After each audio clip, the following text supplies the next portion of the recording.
Assalamu alaikum and good afternoon everyone. Welcome to another Club 100 video. Yes, I'm back doing a Club 100 race, and this time we're at GYG, and you might be wondering, ooh, look, fancy picture in picture. You might also be wondering, why is Milky starting from the back of the grid? Well, the answer to that is very simple.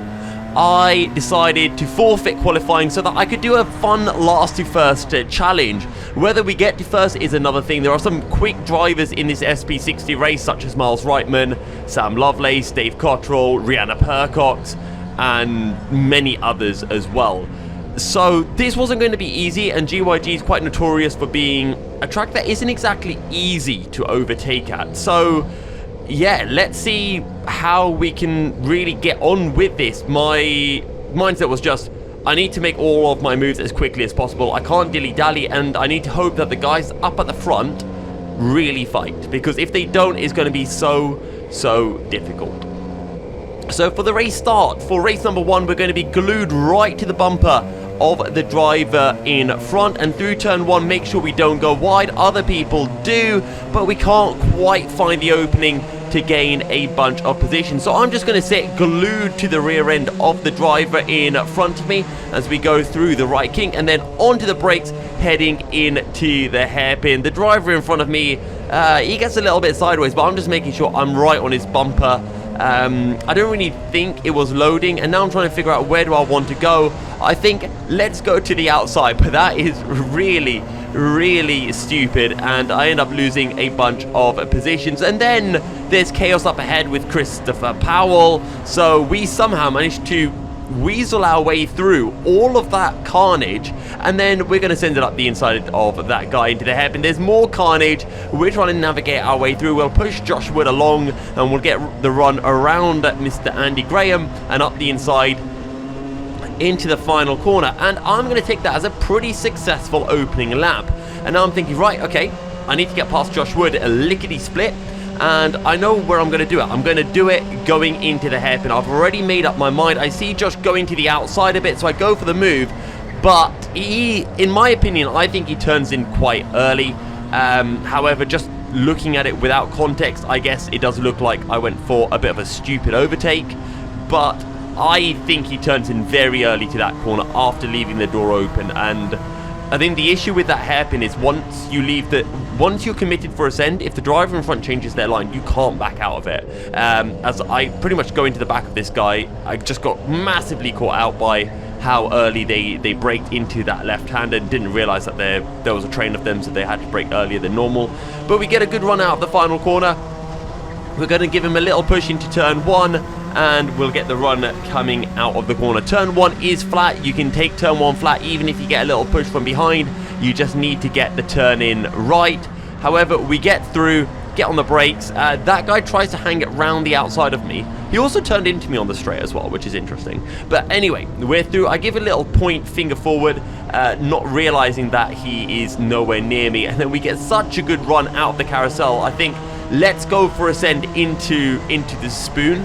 But that was a very sketchy move. That's the worst overtake so far, because I wasn't fully alongside, and then I just get caught out by how slowly this guy goes through the corner. Again, I like to brake really late into that corner, get it stopped on the apex, and carry loads of speed as well, whereas the driver in front was trying to take that fast, wide approach into the corner, which I just think is a lot worse here at GYG. But I'm in the tow, I'm in the slipstream, and I'm just going to wait for that door to open, and when it does, just stuff it up the inside into the hairpin. Job done. We've gained a few positions, and skipping forward a couple of laps, this is where something really fun happens. So you can see me getting my head down on the straight, you know, trying to catch up to this next group of cars. This is what, about lap 4, lap 5 maybe, and then as I come through the hairpin, you know, I take the line, use a bit of the curb, and the GoPro comes off. It does a 36,000 million degree rotation and then lands on the grass. So that was the first race done. I couldn't get any more footage. I ended up finishing that race in 3rd, but I got I got 2 penalties for track limits on the final corner, and I got a penalty for a bump and pass. So despite finishing 3rd, I ended up having to start the next race down in 11th, which meant that I got more overtaking to do. And this time I'm using the normal GoPro rather than the other GoPro. I was able to find that GoPro, but I was too scared to use the 360 again. So same again, but now I'm starting in 11th instead of like 31st. So a race win is much more likely. And if I could win any race having started from the back of the grid in race 1, I would take that. We're glued to the bumper of the driver in front, and going into turn 1, he backs off massively from the driver in front, which is why I go into him. I didn't like yeet him. He lifted himself, which is why I hit his rear end.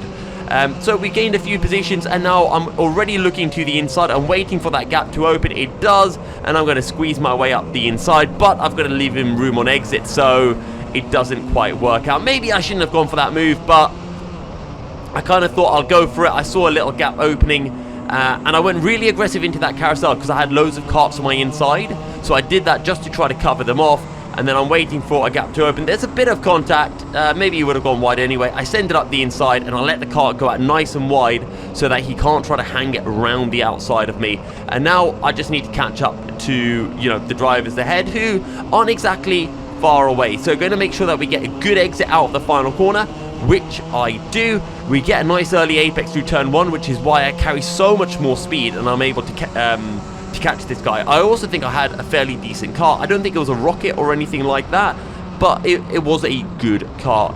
We get the move done on the brakes, get the apex, all of that jazz, and we are up into 6th position, having started from 11th. Again, nice and late on the brakes, just to dissuade the driver from behind from potentially going for a send. And now that I've done that, I can get my head down and try to catch up to the guy's head. But I get loaded, I get pushed into that corner. So I say, well, if you're going to push me and then take the position, then I'm going to go up your inside, I'm going to squeeze you. I know he's there, but I'm squeezing him nonetheless, and I'm going to reclaim the position.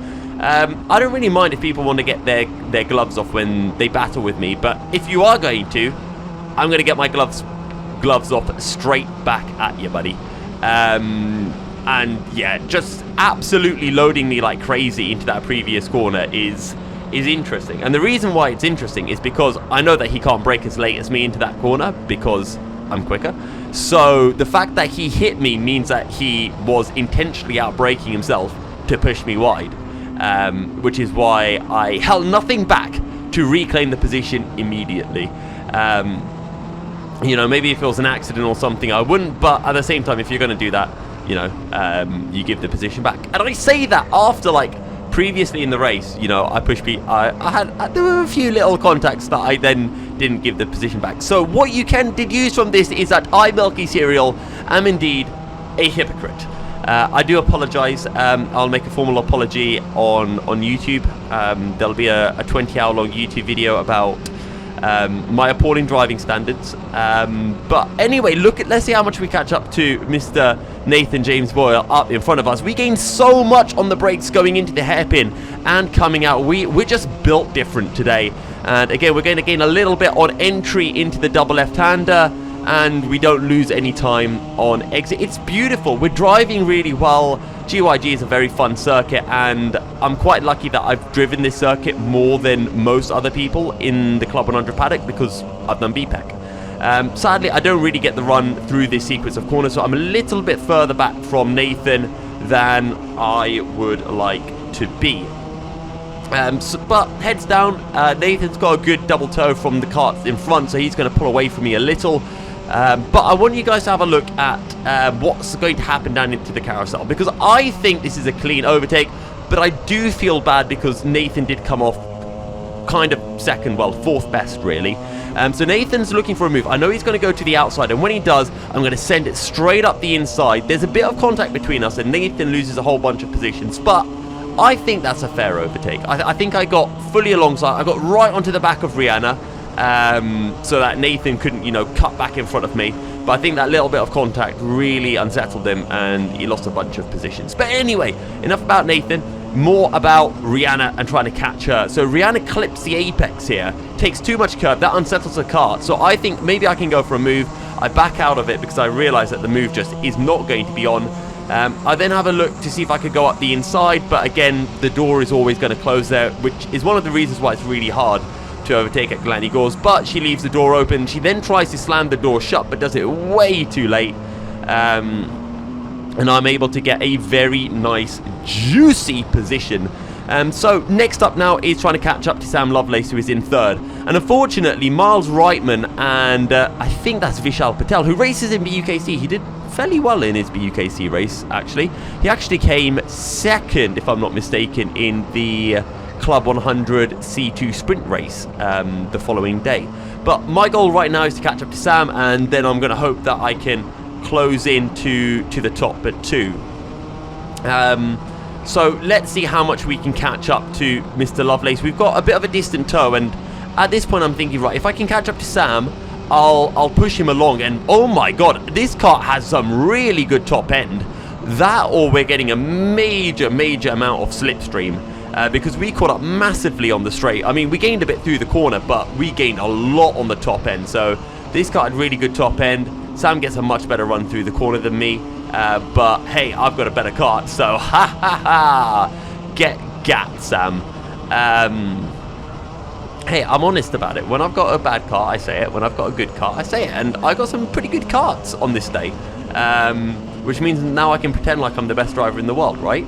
But anyway, we are going to try to catch up to Sam. Sam takes an earlier apex than us, and that actually works out quite nicely for him. But we get an earlier apex through turn 1, and I think that helps me. And that closing speed is ridiculous. I don't know if Sam was lifting to let me through, but if he wasn't, that kart parity is deranged beyond belief. But we're through, and we can now try to catch up to the top 2. But it took me absolutely ages, and 12 laps later we had caught up to the top 2, and this is now my fastest lap of the race. So I thought I'd run you guys through a hot lap at GYG. Nice early apex, all of the curb through 1, let the kart out. You can clip that exit curb by a tiny bit. This was also the fastest lap of the race.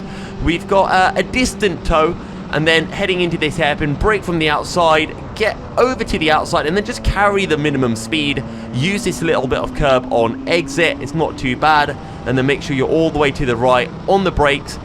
Get both apexes through this corner, and then let the kart out beautifully to the exit. You don't have to pull it back to the left as you go through the right, and then into spoon. You get the first apex, let it out, and then still always kind of on the throttle, get the next apex, late on the brakes, clip the curb, and then a little bit of power braking as you head down the hill. Keep it nice and tight to the right so that you can open up the left, and then a tiny little dab on the brakes as you go into the final corner to complete a very nice 50.2. And hey, we did another 50.2 after that, so the consistency was there. We were closing in onto Vishal, and a lap later we're onto the back of him as well. And hey, I've got slipstream now, so I was just thinking, okay, Vishal's got similar pace to Miles, so if I'm behind Vishal, I can push him along and we can close in onto Miles together. I don't need to try to overtake him. My goal is to work with him for now. But Vishal started making a few mistakes when I was behind him, so he decided to point me through. So you can see him pointing to the top of the hill, so he's kind of saying, I'll let you through at the top of the hill, and he points again. I understand that he's going to let me through, so I send it up the inside. But the issue was, after I overtook Vishal, he was keeping up with me, but not enough for him to push me on the straight, so I didn't have anyone to help me try to catch up to Miles. And fair play to Miles, he just drove fantastically, and you can see that gap. He's, over the last 12 laps, he's pulled probably about a second to me, so that's about a 10th a lap. So yeah, just consistently putting in those times. Honestly, Miles Reitman was on absolute fire.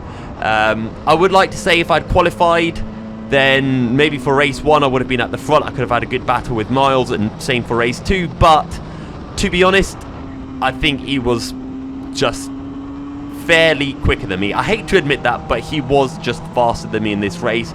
So sadly, the last to first challenge will not work out because Miles Reitman decided to be an alien and ruin the video. So make sure you put down in the comments about how we need to cancel Miles, so that we don't have to deal with him in the future and we can pull off a last to first challenge.